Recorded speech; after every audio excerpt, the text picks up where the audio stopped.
Εδώ Αθήνε, ραδιοφωνικός σταθμός υπηρεσίας ενημερώσεως ενόπλων δυνάμεων Ελλάδος. Ακούτε την εκπομπή μας «Καλημέρα παιδάκια».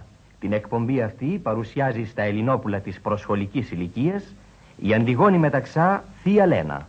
Καλημέρα σας παιδιά, τραλαλα, τραλαλα, συμπαθείτε με χαρά, τραλαλαλαλα.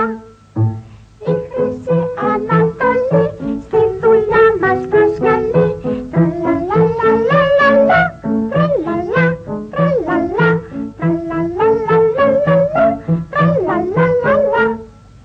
Εκφράζω την ευγνωμοσύνη μου στην ελληνική οικογένεια που με τόση πάντα προθυμία παρακολουθεί όλες μου τις προσπάθειες και τις αναζητήσεις, στους καλούς μου συνεργάτες και στα αγαπημένα μου Ελληνόπουλα που αγάπη τους με ψύχωνε, μου χάριζε και μου χαρίζει ακόμα καινούριες πάντα δυνάμεις.